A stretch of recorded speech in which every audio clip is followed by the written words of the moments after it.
Ang makalimutan kasi po tayo ngayon. Okay. Ewan, absent ka kuma. Okay. Injection yung honor. Sige, 1, 2, 3, 4, 5. 5. So, praise God. So, ituloy tayo dito. Dadalan tayo in the life and ministry of Christ. But before that, let us pray. Lord, we thank you. Iti daytoy manen nga tiyempo nga magadal kami. We thank you, Lord. Iti safety, Lord. Dagitoy kakabsat iti Hong Kong. Iti limabas, Lord, nga super typhoon iti ayanda.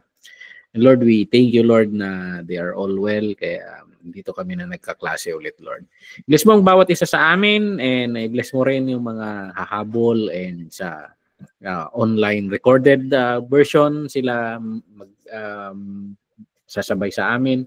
We pray, Lord, na habang pag-aaralan namin, we will try to understand and find the Lord Jesus Christ as He was revealed in the scriptures, Lord. Bless mo, Lord, ang aming pag-aaral. We ask the Holy Spirit to guide us, Lord, in understanding deeper the Lord. So maraming salamat, Lord. Ito hiniling namin sa pangalan ni Jesus.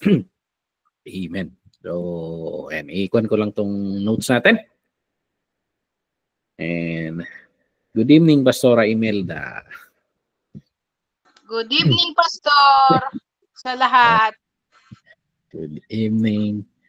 Okay, yan, the life and ministry of Christ. Yun lang. Isa ata sa pinaka-una itong notes natin. So, window. Paano ba? View. Paano ba to? Ito na lang.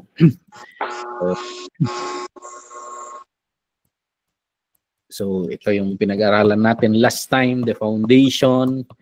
And itutuloy natin. Then, ang pag-aaral na ito to understand the life and ministry of Christ. So, ang pinakatitingnan natin ano yung revelation ng scripture. The scripture was given, sabi ni Jesus Christ, so that makilala natin siya. So, lahat ng scripture, sabi niya, it's written about me. So, yun yung sinabi ni Jesus Christ when He was on earth. So we believe na the Old Testament scripture and in the entirety, lahat ito ang tinatalakay. So, ayan, last time we have our assignment. How does knowing that the cross was an eternal plan and not a panic response change your perception of God's love for you and your people? So, na-establish kasi natin last time na siguro unaware tayo in our mind na ang setup ng scripture, pag carefully na tinitingnan natin, kino-communicate ng scripture na pinag-isipan ito. And lahat, yung salvation natin, lahat ng gagawin ni Jesus Christ factored in, and na-discovery natin last session is that even before the Lord says, let there be light, bago niya umpisahan yung creation, alam na niya lahat. And noong sabihin niya yung unang hudyat ng pag-create, planado lahat. So there's the eternal, may tinatawag tayong eternal covenant. So ayan, among them.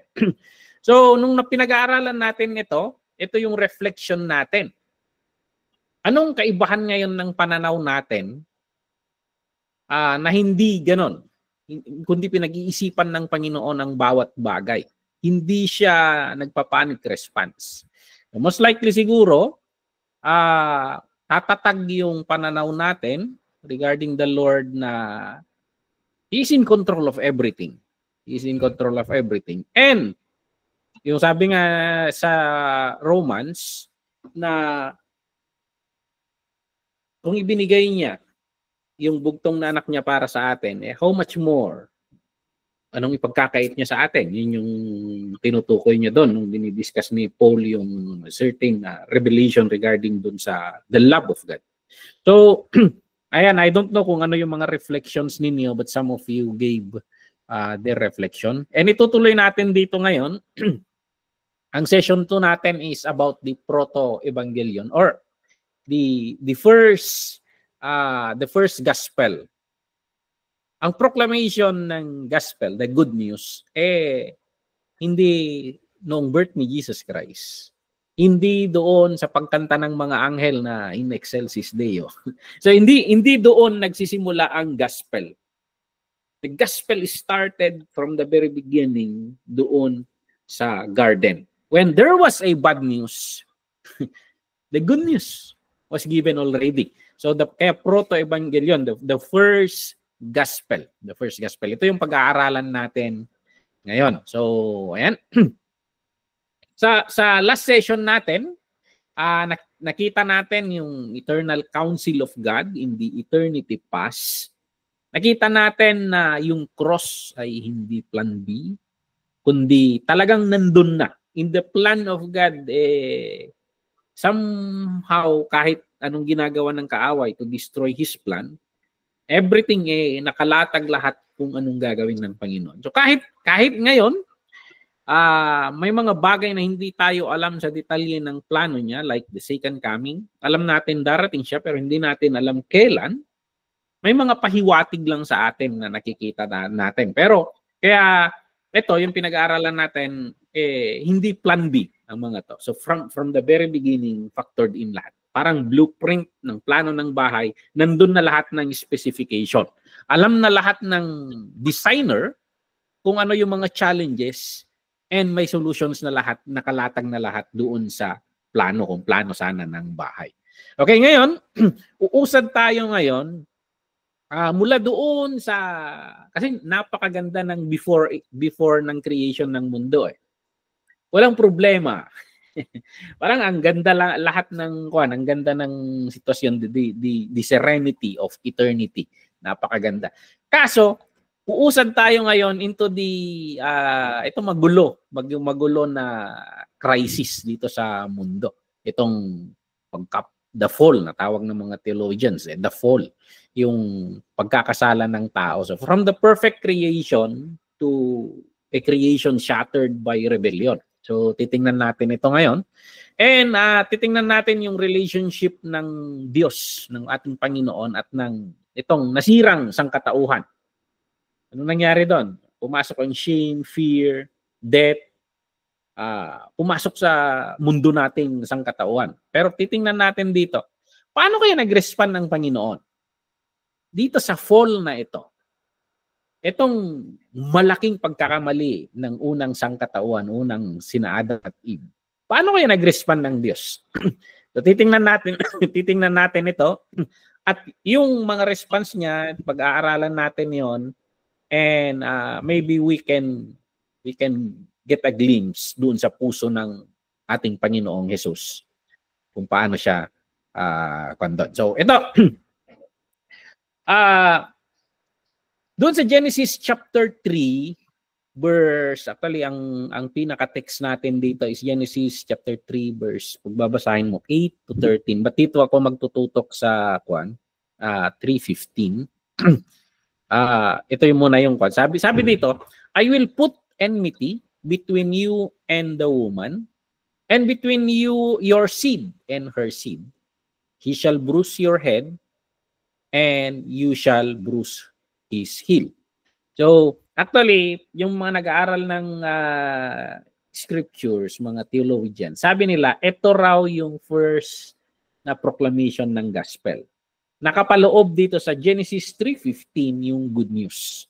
The promise of a seed. The promise of the one who will destroy or kill the cause of the agony of mankind. So, ayan. And may mga makikita tayo dito na hindi madali. Ikakapahamak ng seed na ito. So, ayan. Yan yung pinapangako nito. And then when we look to the picture, akala natin nung nagkasala si na Adan at Eve, wala na. Finish na. Tapos na.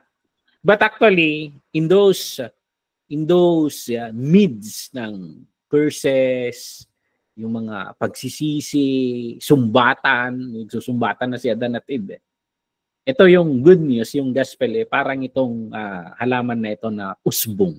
There's a hope. May aasahan tayo. May maaasahan tayo. Mayroong bagay na maganda na tutukuyin pa rin dito. Okay? So, dito, from eternal plan to earthly crisis. Sabi dito, eternal plan to earthly crisis. Sandali, ikon ko nga muna ito.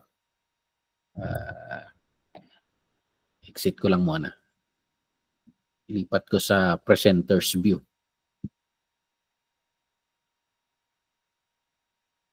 Okay. And then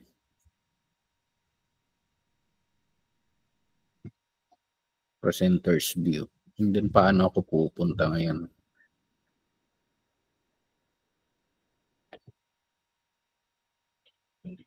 Natsambahan ko last time paano ilagay itong PowerPoint dun na nakabukas siya.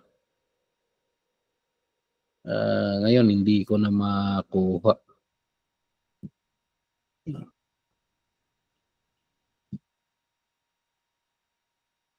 Balik tayo doon sa setup na yon. Hindi ko kasi makita yung notes. So, sige. Presenter's view. Dalhin natin doon. Okay? Now, dito, from eternal, hindi ko pa pala na-upload. Ayan. From eternal plan to earthly crisis. Sabi doon. Yung session 1, tinitingnan natin ito. The cross was God's eternal plan. So, paano kaya i-reveal ng Panginoon yung plano niya after the fall? So, syempre, ang sangkatawan hindi niya alam yan. Kasi he was caught on the fall He was caught in the fall. Hindi niya alam ang susunod na kabanata. Pero dahil napag-aralan natin last time ng Panginoon alam na niya lahat yan, i-reveal niya ngayon yung mga susunod na kabanata. So makikita natin dito, ang tanong natin, noong ginawa nga ng sangkatauhan yung pagkakamali nila, paano kaya nag-respond ng Panginoon? Kinain nila Kinain nila yung kuwan. So, ayan. Makikita natin dito sa Genesis chapter 3 na ito yung 3, 8 and 9. Ito yung pinaka-text na titingnan natin. Dito yung response ng Panginoon sabi, and they heard the sound of the Lord God walking in the garden in the cool of the day, and Adam and his wife hid themselves. Ba't kaya silang tatago? Alam nila may atraso. Alam nila may mali.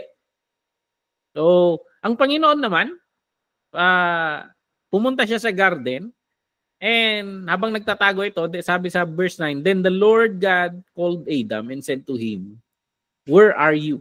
Where are you? Nasaan ka? So, ayan. Hindi kaya alam ng Panginoon kung nasaan sila? So, yan yung mga tanong na kon natin dito bakit magtatanong ang Diyos kung nasaan sila? Akala ko ba omniscient siya, alam niyang lahat. So, ayan. It is a question, a seeking question. So, itong pagtatanong ng Diyos ng where are you, hindi ito pagtatanong ng naghahanap ng impormasyon. Ito ay pagtatanong na parang tinutulungan niya si Adam na sumagot. Where are you? Where are you? Parang alam na ni Adam na may mali Parang tinutulungan niya si Adam na sumagot, makicommunicate, and sabihin kung anong nangyari. So actually, we use this verse doon sa worship convergence. And kasi yung tema ng convergence is ugnay. It is God who always first initiate yung ugnayan. Actually, siya yung unang nagsalita. Nagtago sila eh. So, ayan. It is a question of grace. Yung tanong na ito, nagpapahiwatig ng yung grace ng Panginoon. I-design ito to bring Adam sana into confession. Hindi ito i-design to humiliate. So, ayan. Imagine mo kung ang aim ng Panginoon is to humiliate mankind, hindi ganito yung kwan. Ito nang sinasabi ko eh, ganun sana ang bira ng Diyos eh. Talagang titigas ng ulo nyo eh.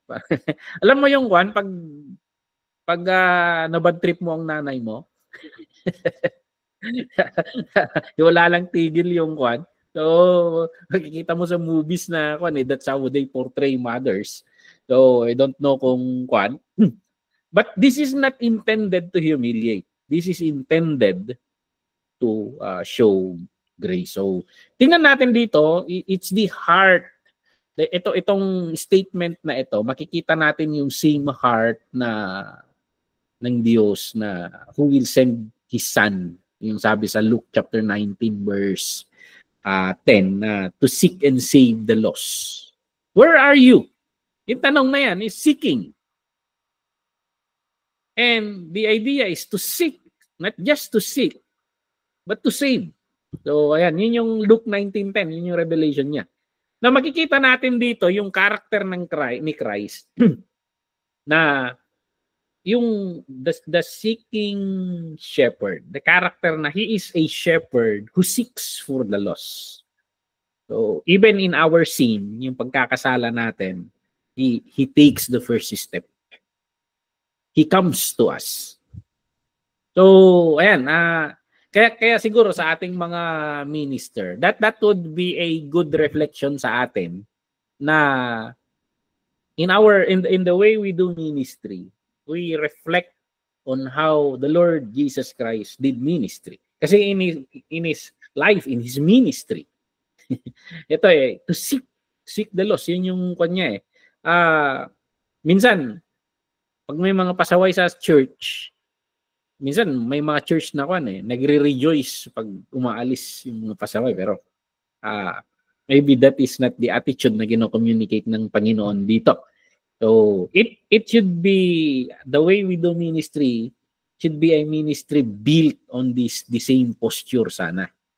So to seek and save the lost. So minsan may mga principle na to wait, let them figure out on their own. May certain message ako sa church noon na there are two perspective. Kasi there are two perspective ng paano itong how would the Lord respond to a sinner. Yung na-present ko kasi yung the case of the shepherd, the good shepherd who was going to seek and save the lost. At nabanggit ko rin yung case ng kwento ng prodigal son. Kung makikita natin, yung nawawala, yung tupa na nawawala, iniwan ng Panginoon yung 99. Of course, sinafety niya sila. Iniwan niya sila. And then he went out seeking the one. On the other hand, doon sa metaphor or parable ng the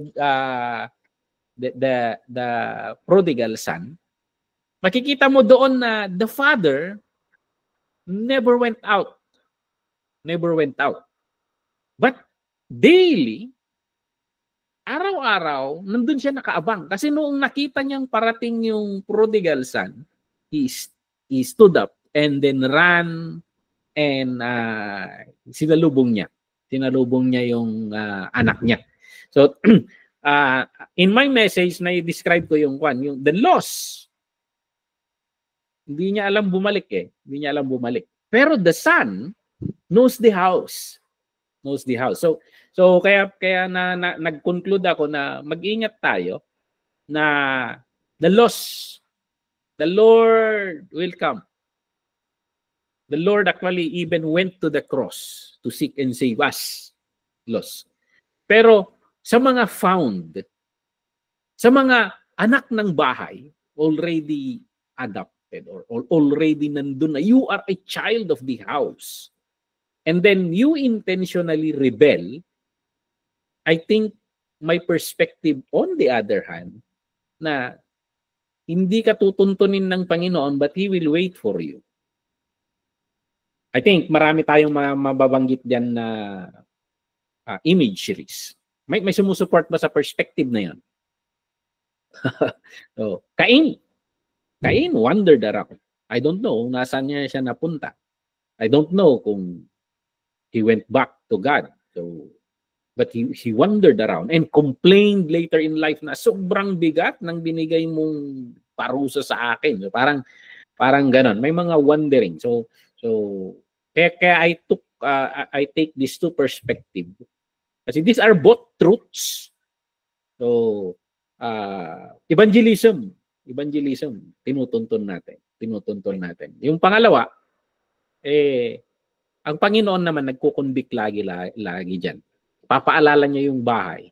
Uuwi ka, balik ka. So parang ganun. I don't know, but that is both perspectives sa Bible.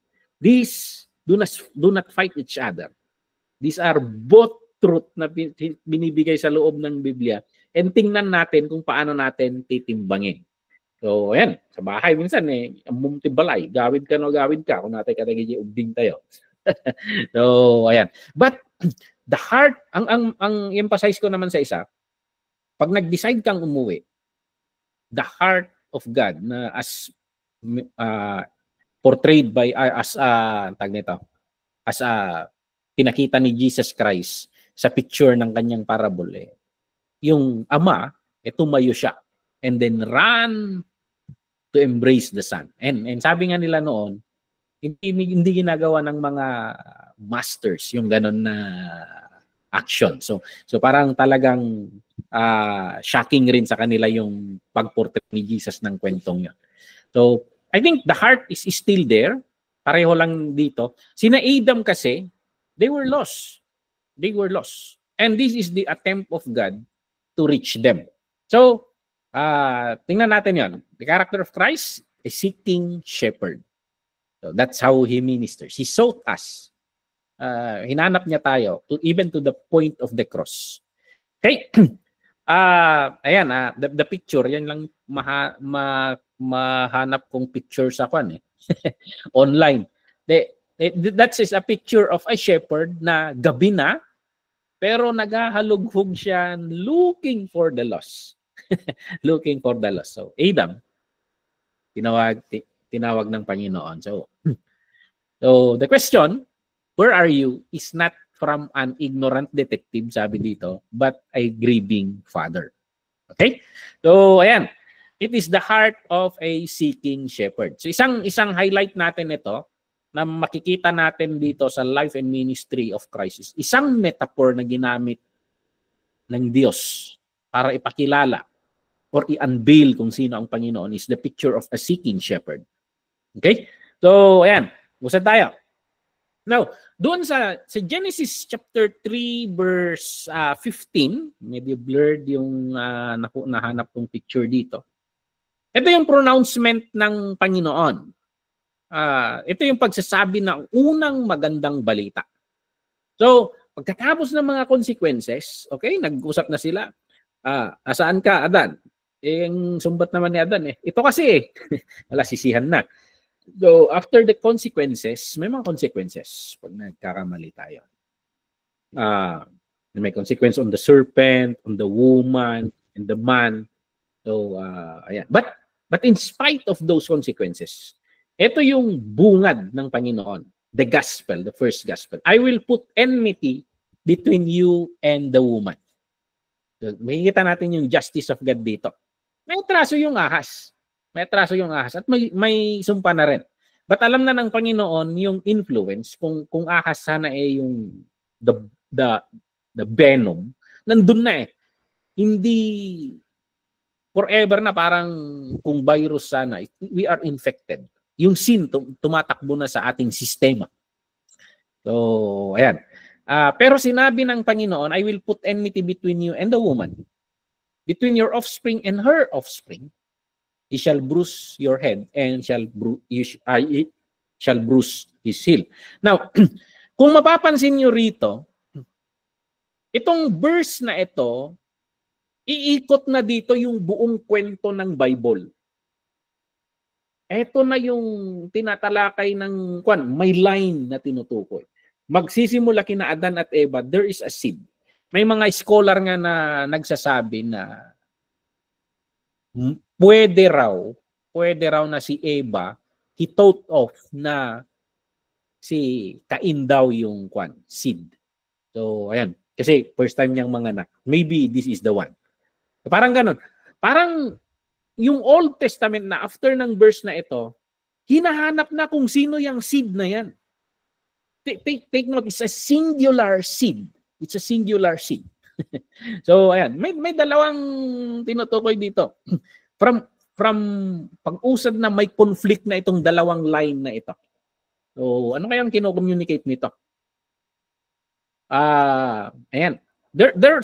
Meron yung tinatawag natin na the serpent seed. Ang tinutukoy nito ay yung the kingdom of darkness, sin, death. Yung mga tao or yung mga line na nagpapa-impluwensya dito sa serpent. So, and there is also this seed na hindi siya nagpapa-impluwensya sa serpent. So ayan. Sabi dito, there's a miraculous hint. Dito pa lang, from the very beginning, in-establish na ng Panginoon. In the perspective of the Jews, and actually, worldwide, there's no such thing as woman's seed. Ito yung sinasabi nila kahit in the ancient mindset. Walang seed ang woman, sabi nila. So, it should always comes from man. Yun yung perspective nila pag pinag-uusapan itong procreation. Pero dito pa lang, may hint na tayo na walang kinalaman ang lalaki sa seed na ito. So, ayan, a singular seed, a woman's seed, and the woman has so many seed. We have Cain, Abel, namatay si Abel, meron si Seth, and then dumami pa. Marami pang anak sina Adan at Eva. Itong mga mahahalagang line lang ang natukoy sa Biblia. Kasi kung hindi marami, sino na pangasawa ni Cain? So yun yung mga question. So, and hundreds and hundreds ang mga edad nila noon. So, most likely kapatid niya rin yung napangasawa niya. Yun yung makikita natin na coherent.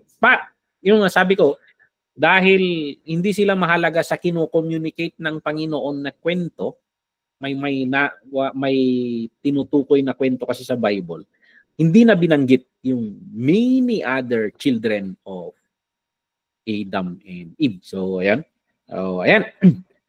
The serpent seed, nire-represent niya yung darkness, sin, and death. And itong woman's seed, so yung sabi ko nga, unusual ito. It's a lineage, ancient, mula noon, hinahanap na ng ancient world. Trinatrack down nila. Nasaan ito? Nasaan itong lineage na ito? So, ayan. The seed is specific, singular. Singular. And kapansin-pansin na even kay Abraham, tinutukoy rin itong seed. So ipinangako kay Eve itong seed, ipinangako rin kay Abraham itong seed. So dadaan kay Abraham. So, ayan. And ito, in-unveil ni Paul in Galatians chapter 3, verse 16, na yung seed na tinutukoy na yun is the Lord Jesus Christ. That is the most direct word na nagbanggit ng God. So sa Galatians 3, verse 16, sabi doon, now, the promises were made to Abraham and to his offspring. Take note, singular na naman. So, hindi offsprings. So, tumutukoy siya sa isa. So, to your offspring, who is Christ. So, ayan, who is Christ? Sabi niya doon. So, ayan, may mga hints tayo. John 3:14. Kapansin-pansin itong nagsalubong doon sa yung conflict na ito, yung dalawang lineage na yun, nagsalubong sila sa cross. At sa pagsasalubong nila sa cross, doon, inapakan ni Jesus yung ulo niya. He crushed him there. From there, the power of the venom of this ito yung cause ng kasalanan eh. Dahil sa venom niya sa atin, we are meant to sin. Nandun na. Poison tayo eh. But on that cross, the Lord crushed his head. And of course, it beat also yung paa ng Panginoon. And it caused death sa ating Panginoon. So, ayan. Yung death ng Panginoon and death rin ng the power of So, the resurrection, the power of the resurrection yung dyan. Kaya sa atin, kung pag-aaralan mo yung salvation natin, kahit makikita mo na makasalanan tayo, wala na yung power ng kasalanan sa atin. The Lord took it away. Kaya when we die or when the Lord comes, surely we will go to His paradise. Why? Not because of our efforts, good works, but because of what the Lord has done on the cross. To those who believe in the Lord Jesus Christ, sira yung power ng kaaway. So that's the good news sa atin. Okay? Now, sa pagsasalubong ng dalawang linya na ito, parallel line na ito, nagsalubong sila sa cross. And makikita natin dito, on that cross, it caused 2 wounds. So, ayan. Yung bruise on the heel, yung grabe, severe ito, kinamatay niya, but it caused a miraculous resurrection, yung the cross. So, ayan, sinisimbolize nito yung paghihirap ng Messiah. Yung mga lahat ng paghihirap na he endured it. It points to the cross, yung agony, yung shame, the physical death. So, ayan, grabe itong pinagdaanan ng Panginoon. So, I think, hindi pa ako nakakita ng literal, pero sinasabi nila, itong nakakagat raw ng mga ahas, nangingitim. And then sabi nila, sumasabog raw yung mga nerves. I'm not sure if that is true, but I heard ganun raw eh. Nangingitim ito, and ayun, ang pinapakita nun is not a simple thing. It's an agony until you die. And then that's what happened to the Lord Jesus Christ. Now, yung pangalawang wound naman, the crushed head. So pareho silang sugatan. So, fatal. It caused his death. Ulo eh. Decisive blow. So, tinutukoy nito the ultimate victory. So, the ultimate victory is the resurrection of the Lord Jesus Christ. So, talagang makikita niyo yung mga scriptures na tinatalakay ni Paul na he paraded them. He disarmed them. Sabi, he disarmed the power of darkness and he paraded them na disarmed. So sila naman ang talagang it's a total destruction of the enemy. So ayan. So yun yung mga symbolism nito kasi this was fulfilled in Christ. So makikita natin dito sa mga kwentong ito, itong kagandahan ng Bible. Hindi kasi narrative lahat ang Bible. It is using different language.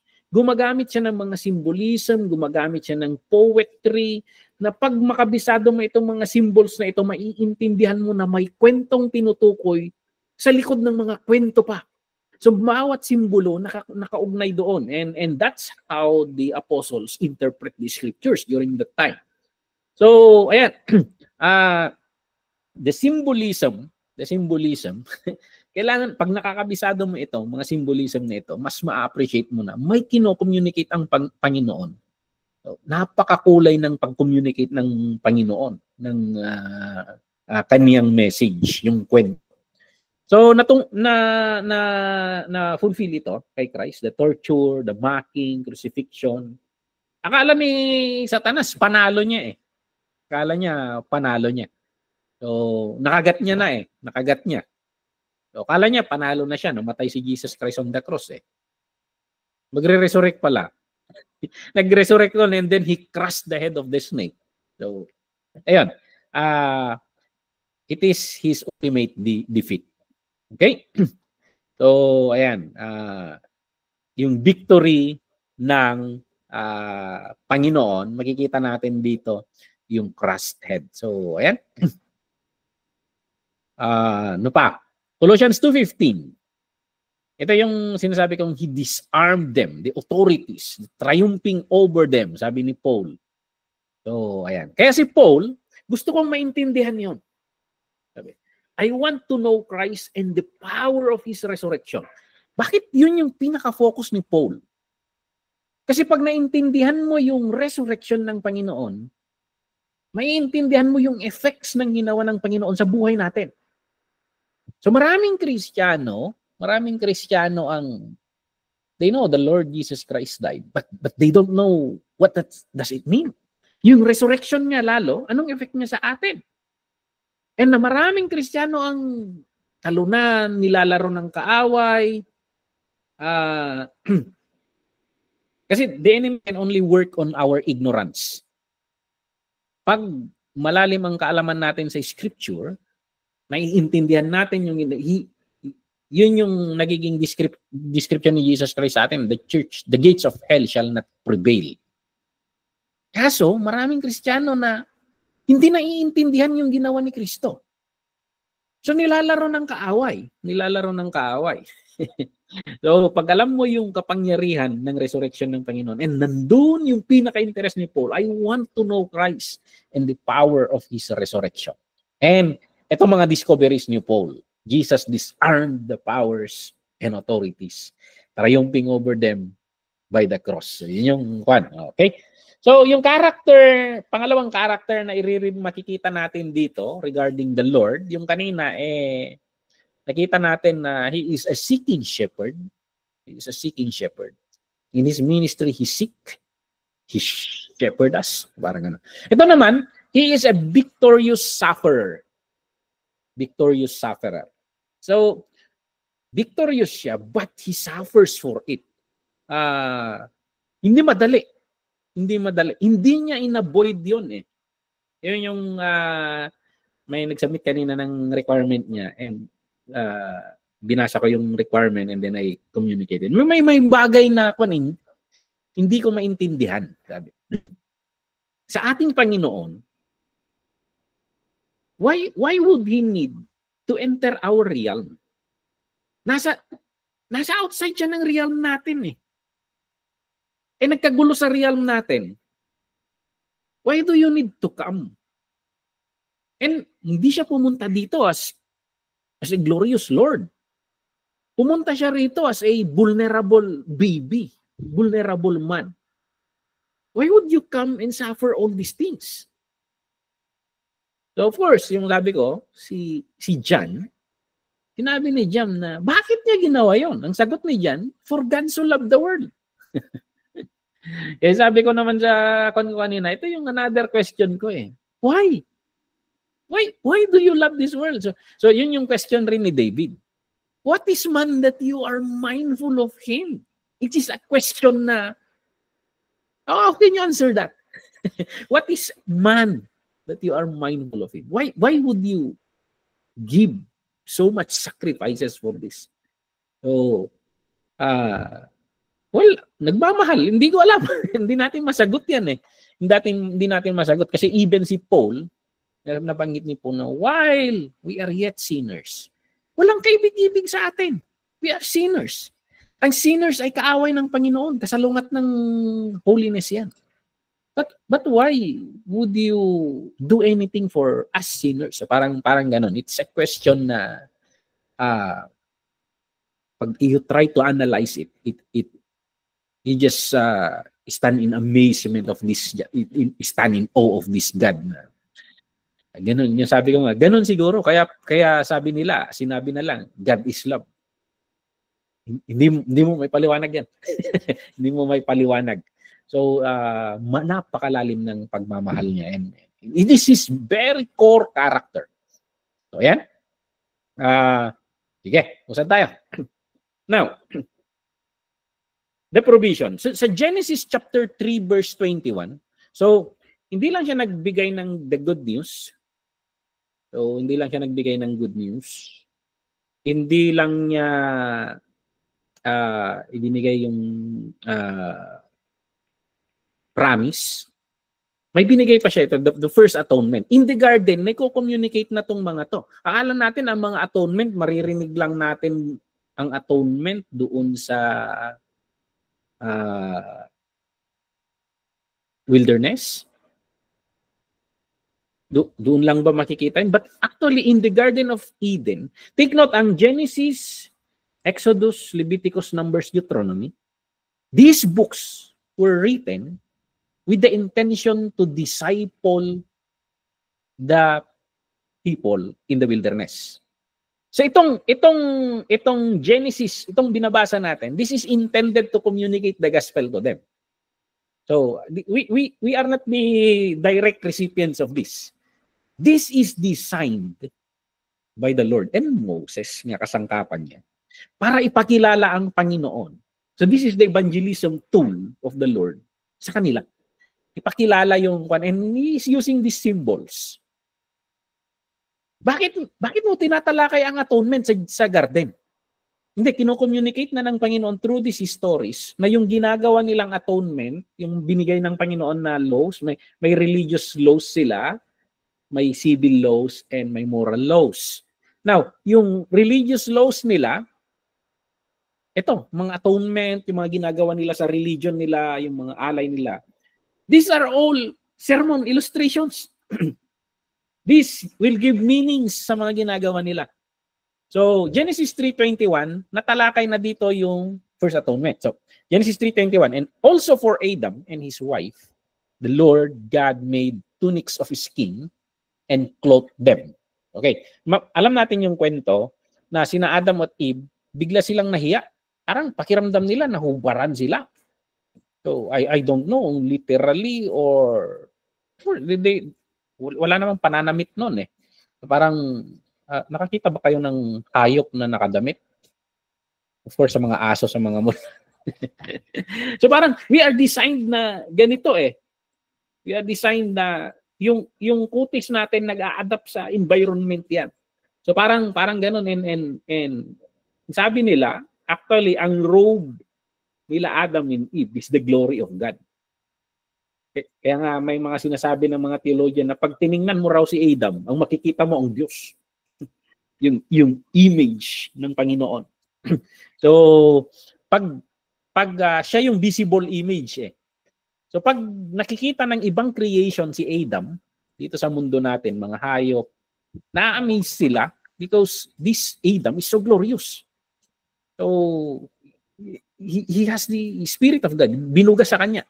So, ayan. And nawala yun. Nawala yun. Magtataka ka na yung tao, sasalakayin na ng mga hayop. So, parang ganon. So, gumawa sila ng damit nila and siyempre, malaylay dayta. Malaylay dayta. But, tingnan nyo, hindi naman nanghingi sa Panginoon. Hindi naman sila nanghingi. But the Lord created a clothing for them. And ang sabi dito ay yung leather, yung skin ng sheep. Hindi mo pwedeng balatan ng isang hayop, buhay pa rin yan. Pag binalatan mo yan, patay yan. So take note itong mga pictures na binibigay ng Panginoon, hindi wool, nabanggit ko last time to, hindi wool. Hindi lang ginupitan yung sheep para kumuha ng yung cotton, yung wool ng sheep. Hindi, yung leather niya. Yun yung pan nila. So, yun na yung jacket nila. Yun na yung shade nila against the rays of the sun. Kasi sabi nila, nasumpa na ang lupa eh. Ewan ko ba, nagkasala si Adan. Ang sinumpa, yung lupa. Galing kasi si Adan sa lupa eh. So, parang gano'n. And kung papansinin mo, lahat nga naman, paano tayo magsusurvive? Lahat nga naman sa atin, lahat ng ikinakasurvive natin galing sa lupa. Hindi tayo mabubuhay kung walang tubig. And hinuhukay natin yung tubig mula sa lupa. Yung mga tinitake ninyong vitamins, those are minerals taken from sa lupa rin. Iron. So, mga ganon. Lahat, tanim natin galing dun. So, nung si Adan sana ang isusumpa, hindi. Ang sinumpa yung pinanggalingan niya. Nadamay yung lupa eh. So, actually, even sa mundo, yun na siguro yung pinakamalaking climate change during those times. Kasi sinumpa ang mundo eh. And yung dahon, makakatakip ng outer appearance nila. But would it protect them from the rays of the sun, from the coldness of the night? Wala na sila sa aircon na garden. Perfect garden. Nasa labas sila. So makikita mo yung care ng Panginoon na yung puso ng Panginoon na kahit hindi humihingi, magpaparalel ito yung I will supply all your needs. They need clothing. They did not ask for him. They did not ask for it. They need clothing and the Lord provided. So consistent yung mga salita ng Panginoon. I will supply all your needs. He is so caring. Imagine mo si Kwan, imagine mo si the Lord na nagtatahi ng damit. So ayan, the fig leaves inire-represent nito yung inadequacy ng attempt natin to cover our shame. Sometimes we do religion, the good works. So yan yung isini-symbolize noon. So symbolism. So and then yung animal skin is God's provision through substitutionary death. Okay? The grace. Kaya actually, pag pinag-aaralan ko ito, kasi minsan may mga understanding na it's the law of God. It is the law versus the grace. I think we misunderstood Paul dito. I think ang sinasabi ni Paul na law is the religious law. Kasi nahahati yung 600 laws nila sa tatlo. The moral laws, the civil laws, and the religious laws.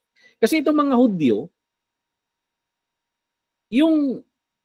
yung sandigan na ng kaligtasan nila, sandigan na ng kanilang attempt to fix the guilt within them is their religious performance.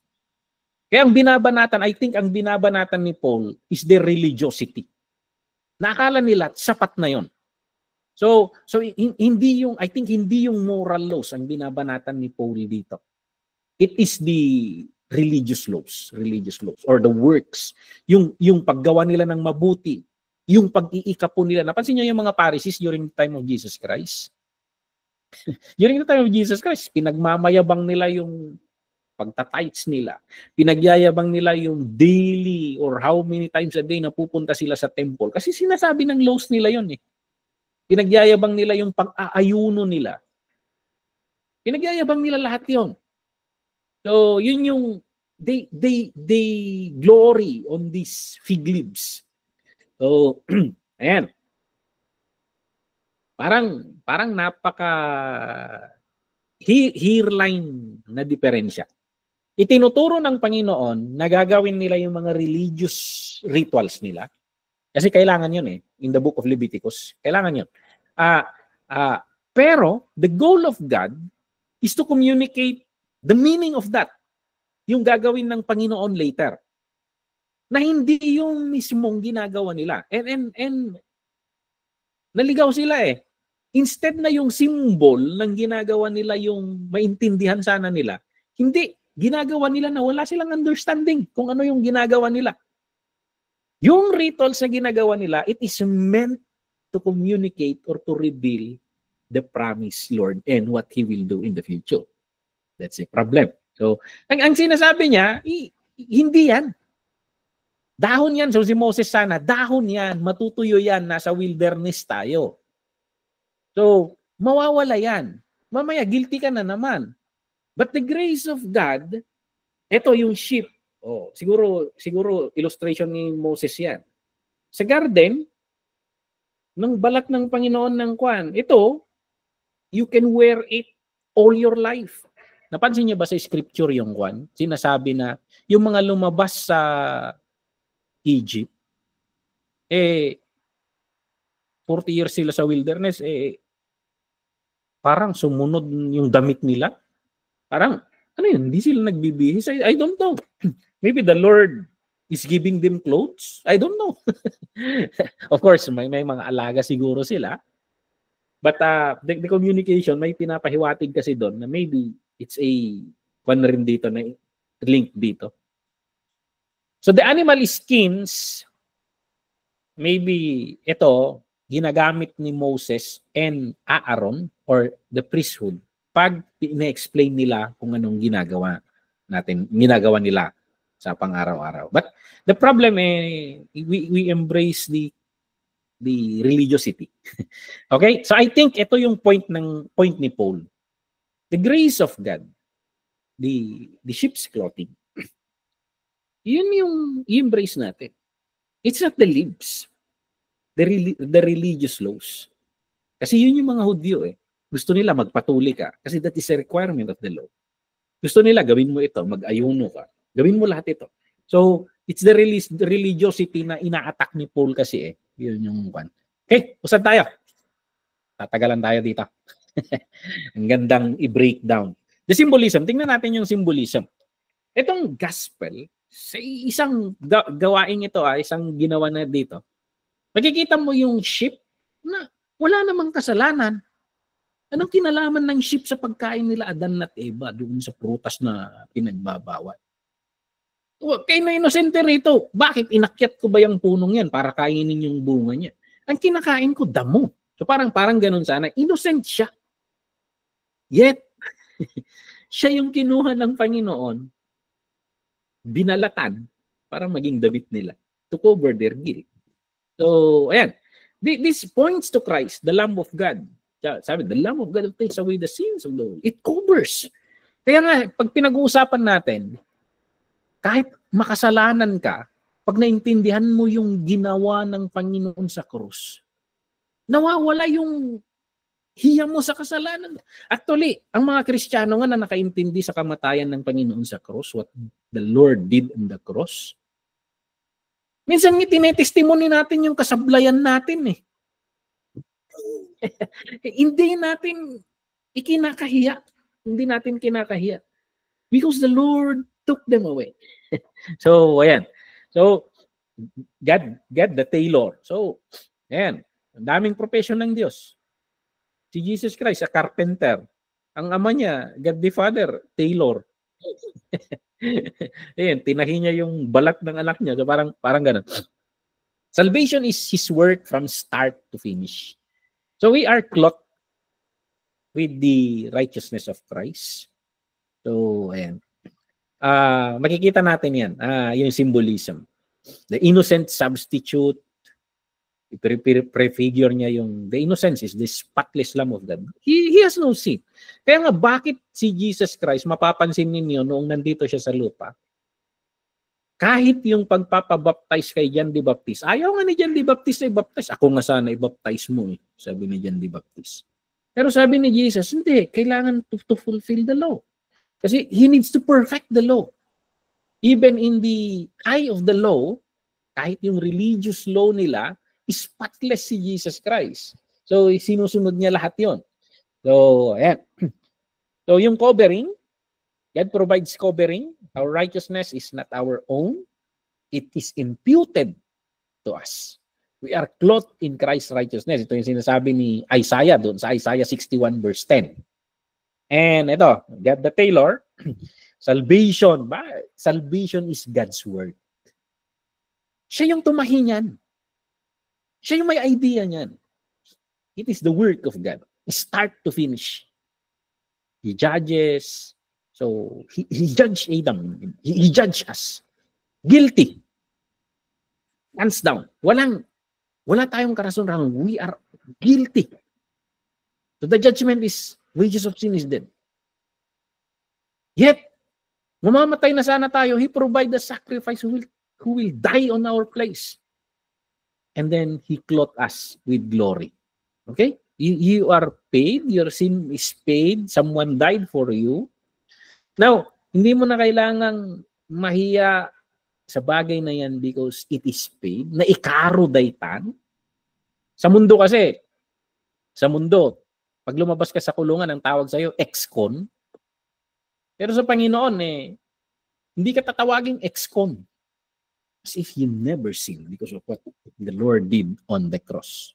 Okay, makikita natin sa character ng Panginoon dito na nare-reveal yung substitutionary sacrifice. Siya yung nagbigay ng damit natin. He is both the lamb na pinatay and the robe that we wear. Parehong sa kanya yun eh. So, ginawa niya sa atin yung bagay na hindi natin magawa para sa sarili natin. And he is the work of the Lord Jesus Christ. His life, His ministry. Ito yung, isipin mo, iniisip nila doon parang sa eternity past. Iniisip nila, how would we do this? How would we do this? With all the wisdom na kon nila, and then they decided this is how we do it. Okay? Okay. Now, sa mga natutunan natin doon, yung mga pinag-aralan natin doon, what we learn? Tayo mga shepherds, we are pastors. We are pastors. And you are leaders in the church. You teach. You hold the departments. There are people under you. Ano matututunan natin dito? I think in dealing with people, we learn from the Lord that He seeks. He does not condemn. Kaya nga sa atin na, there is therefore now no condemnation for those who are in Christ Jesus. If the Lord will not condemn us, who will condemn us? Siya yung the most righteous one na pwedeng mag-condemn sa atin.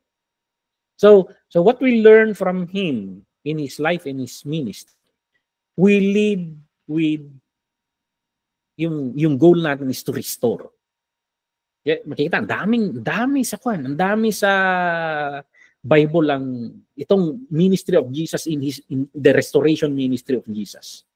Ang alam lang natin kasi yung woman caught in adultery na go and sin no more. Actually, halos lahat ng tao, yung mga lepers na nakasalubong, hindi lang basta ginagamot naman yun. Actually, those are cast out from the community kasi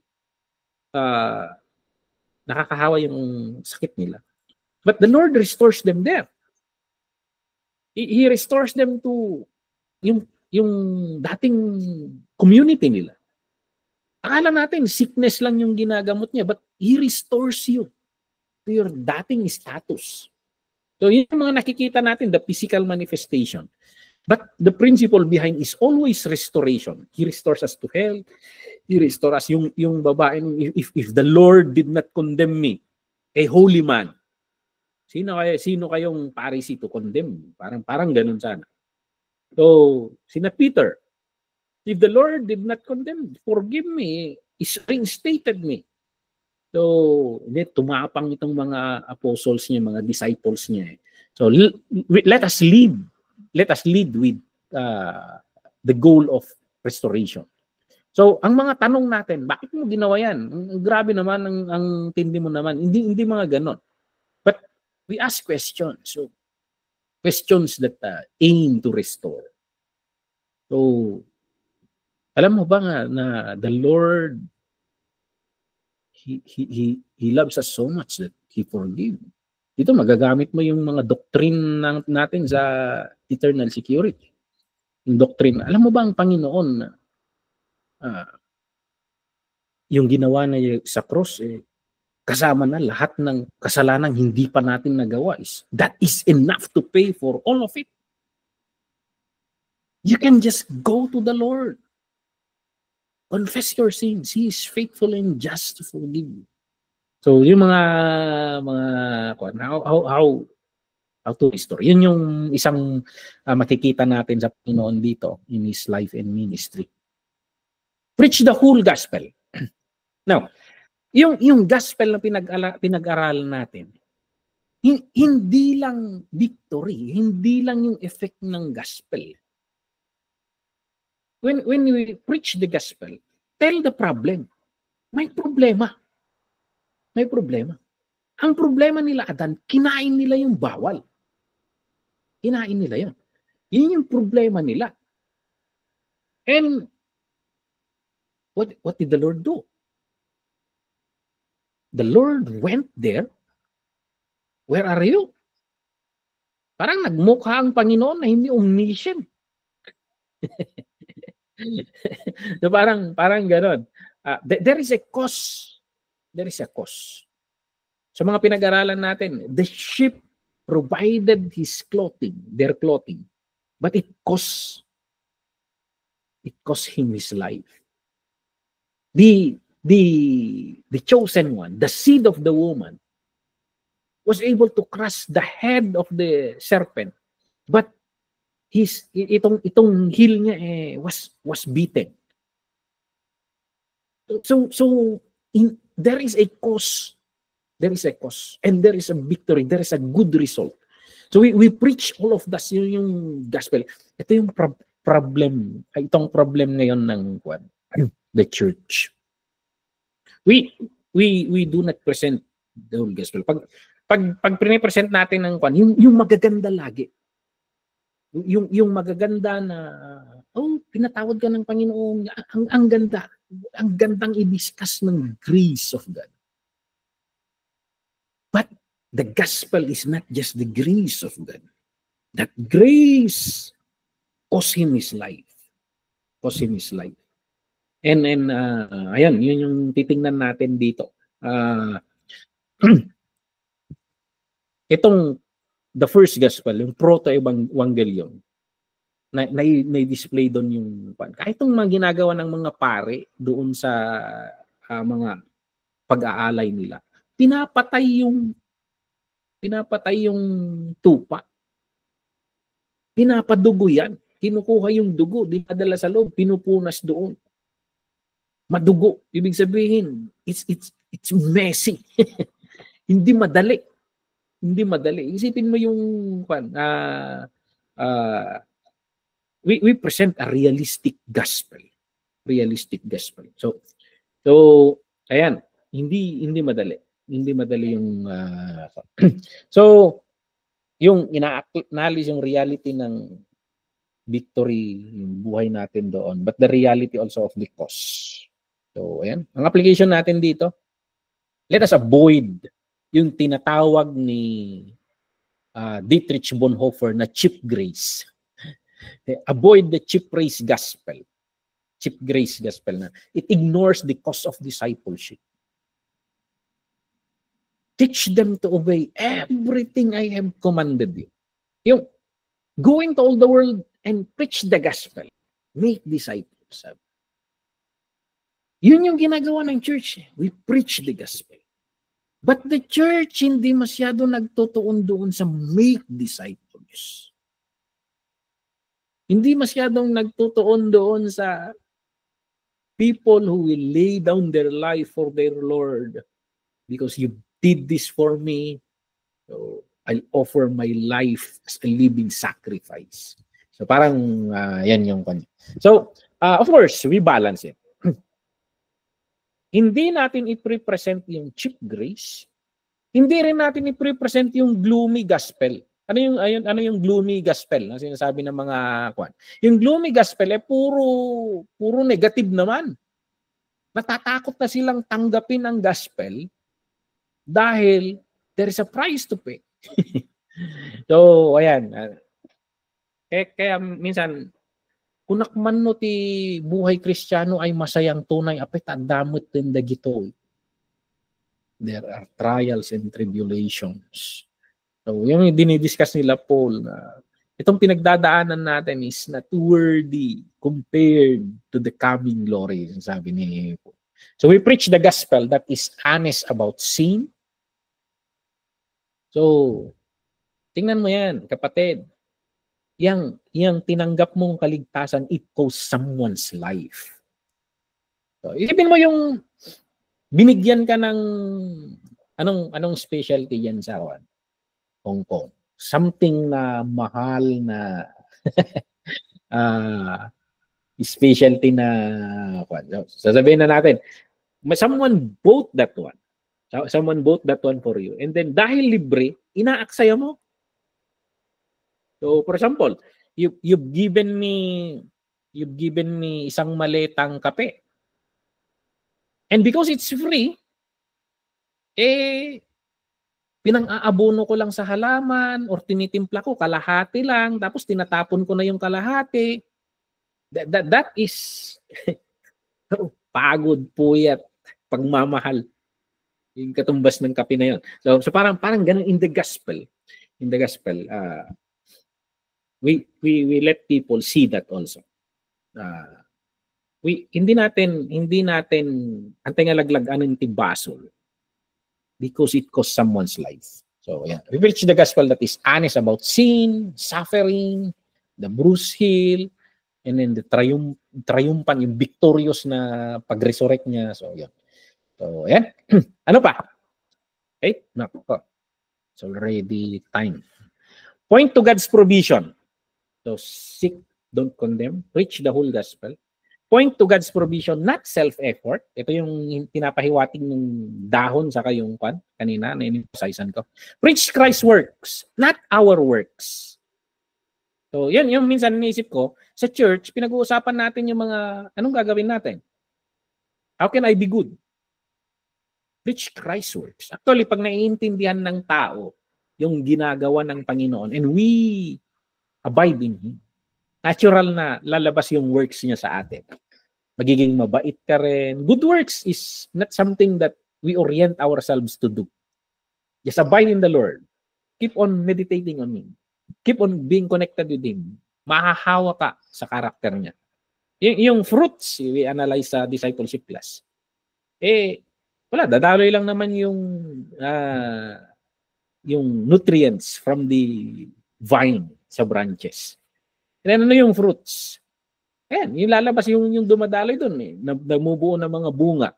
So, it means the character of God. The fruit of the Spirit, the character of God. Lalabas sa atin yan.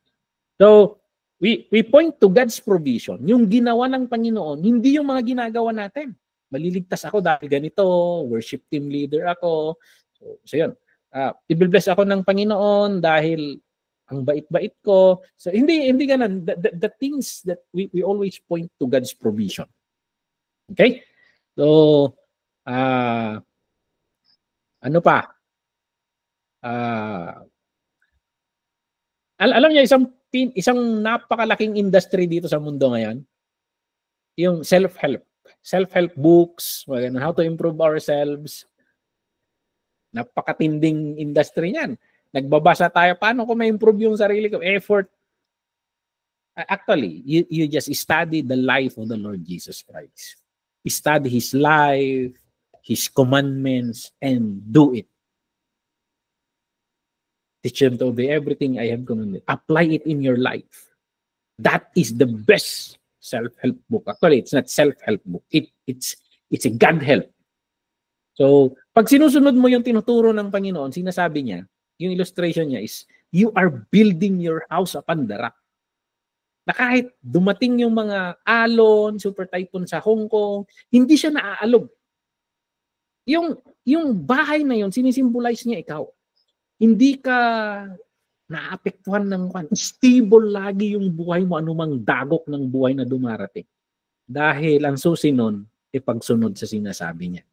So obedience to the commandments of the Lord is the best help you can give to yourself. Abide in Him. So teach. Kaya bakit niya sabihin, teach them to obey everything I have commanded. God, it's not for Him. It's for you. God wants you to have a stable life, a strong, founded on a rock, yung sinasabi niya. Okay? So, ayan. And then embrace sacrificial leadership. Mahirap to. Embrace sacrificial leadership. Pag tinanggap mo ang pagiging leader, sakripisyo yan. Kasi ang ginagawa mo in the ministry, it's not for you. May mga time na pagod ka na, but you need to do it. May me time na sana Me time na sana. Kaso ministry. But alam natin, factored in yung hirap na yun. But just like the Lord, we embrace it. Factored in yung one. Alam niya lahat. Kaya nga, sinasabi ko sa Bible School students, alam niyo ba yung hirap ng ministry? Pinopoint ko na. Para wag nila sasabihin later na na-scam ka.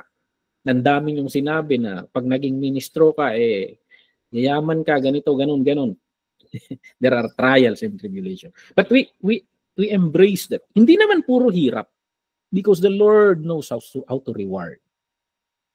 But may kalakip na sacrifices. And pag naglilingkod tayo, doon lumalabas yung victory.